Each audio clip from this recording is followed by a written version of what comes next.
అందరికీ నమస్కారం. మన డిఆర్ J7 టీవీ ఛానల్ నుండి మీ రఘు. ఆధ్యాత్మికవేత్త ప్రముఖ జ్యోతిష్యులు అయిన వివి జోషి గారు మన ముందు ఉన్నారు.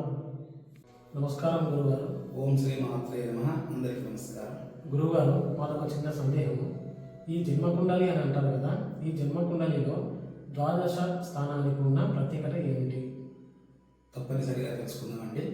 అయితే ఒక 2 నిమిషాలు మనం ఒక బోర్డు మీద వివరణ తీస్తాను మీకు. ఎందుకంటే ఇది చెప్తే తెలిసేది కాదు. ఒక బోర్డు మీద మనకు వివరంగా చూపిస్తాను మీకు అన్ని వివరంగా. తప్పనిసరిగా అండి. ప్రస్తుతానికి ఒక మేషరాశి జన్మకుండలి రాశాను.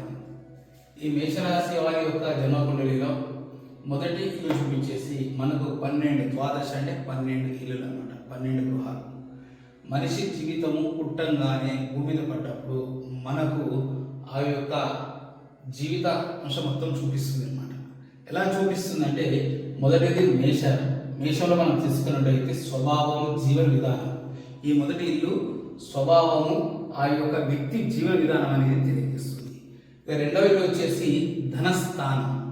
అంటే వారు ఉద్యోగం పరంగా కావచ్చు, వ్యాపారం పరంగా కావచ్చు, వారు పుట్టిన తర్వాత ఎలా ఉంది, తల్లిదండ్రులు కావచ్చు అనేది ఈ ధనస్థానం చూపిస్తుంది. ఇక భ్రాతృస్థానం, ఈ 3వ స్థానంలో ఇక భ్రాతృస్థానం అంటే సోదరుడి యొక్క విభేదాలు కావచ్చు, సోదరుడితో ఈ యొక్క అనుబంధం కావచ్చు, ఇదంతా ఈ యొక్క స్థానం మనకు చూపిస్తుందండి. ఆ తర్వాత మాతృస్థానం, ఈ 4వ ఇల్లు చూపించేసి తల్లి గృహము అంటాం. ఇది ఒక విద్య, స్థిరాస్తులు, వాహనాలు, ఇది మనకు తెలియజేస్తుంది.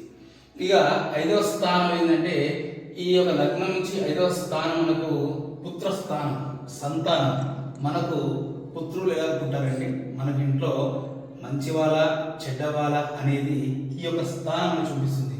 ఈ పుత్రస్థానము, సంతానము, అదేవిధంగా వారి యొక్క ప్రేమ, తర్వాత మనము రాసే ఎగ్జామ్స్, పరీక్షలు, ఇవన్నీ కూడా ఈ స్థానం చూపిస్తుంది మనకు.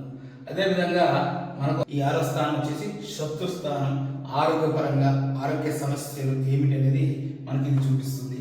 తర్వాత 8వ స్థానం కళత్ర స్థానం అంటారు. భార్య, వ్యాపారం, ప్రయాణాలు, ఇవన్నీ ఈ యొక్క స్థానంలో మనకు తెలియవస్తుంది. తర్వాత ఆయువు స్థానం అంటాం. ఈ ఆయువు, ఆపదలు, వచ్చేటువంటి సమస్యలు ఏమిటి అనేది ఒక మనిషిని మనం ఎలా ముందు కనిపెడతామంటే ఈ యొక్క ద్వాదస్థానంతోనే మనం కనిపెడుతూ ఉంటాం. తర్వాత వచ్చేసి భాగ్యస్థానం, అదృష్టం, తండ్రి. ఇక తండ్రి గారితో తాత ముత్తాతలు చేసినటువంటి పుణ్యాలు, పాపాలు, ఇవన్నీ కూడా మనకు పితృదోషాలు, దేవదోషాలు కూడా మనకు ఈ యొక్క ద్వాదస్థానంలో చూపిస్తూ ఉంటాయి. అదేవిధంగా ఈ భాగ్యస్థానం మనకు చూపిస్తుంది. తర్వాత రాజస్థానం అంటే ఉద్యోగం, కీర్తి, వ్యాపారం, ఇవన్నీ కూడా ఈ స్థానం మనకు చూపిస్తుంది. తర్వాత లాభస్థానం, లాభాలు, మన మిత్రులు, నష్టాలు, మనం ఎక్కడ డబ్బులు ఇస్తే వస్తాయా రావా అనేది ఈ స్థానం మనకు చూపిస్తుంది. తర్వాత వ్యాయస్థానం అంటే ఖర్చులు, విదేశీ యోగము, దూర ప్రయాణాలు, ఇవన్నీ కూడా ఈ 12వ స్థానంలో మనకు చూపిస్తాయి. కాబట్టి ఈ 12 స్థానాలలో 9 గ్రహాలు మనకు. ప్రతి మనిషికి శని నీచంగా ఉండాలని లేదు, ప్రతి మనిషికి శని లాభాలు ఉండాలని లేదు. అంటే ఎవరి కర్మ అనుసారముగా మనకు కొన్ని గ్రహాలు మిత్రులుగా ఉంటాయి, కొన్ని శత్రువుగా ఉంటాయి. ఈ క్షేత్రాలలో వారు మనకు శత్రువుగా ఉన్నప్పుడు వాళ్ళు నష్టపరుస్తూనే ఉంటారు, అదే మిత్రునిగా ఉంటే లాభాలు పరుస్తూనే ఉంటారు.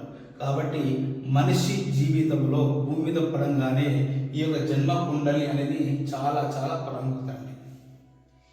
చాలా సంతోషంగా గారు, ఈ జన్మ కుండలిలోనే ద్వాదశ స్థానానికి సంబంధించిన ప్రాముఖ్యతను చక్కగా వివరించారు. అదేవిధంగా ప్రతి ఒక్క స్థానం గురించి కూడా అతి త్వరలో ప్రేక్షకుల గురించి మనం చూపిస్తాం. అందరి యొక్క కోరిక ప్రకారంగా ముందు ఎందుకంటే చాలా విశిష్టమైనది, మనకు చాలా సమయం పడుతుంది కాబట్టి ఇప్పుడు యూట్యూబ్కి అంత మనకు వీడియోకి అంత లేదు కాబట్టి మీకు సంక్షిప్తంగా అంటే చిన్న విషయం తెలియజేశాను. ఇంకా వివరంగా అతి త్వరలో మనం తెలియజేద్దాం. చాలా సంతోషం. డిఆర్ J7 టీవీ ఛానల్ నచ్చినట్లయితే లైక్ చేయండి, షేర్ చేయండి, సబ్స్క్రైబ్ చేసుకోండి.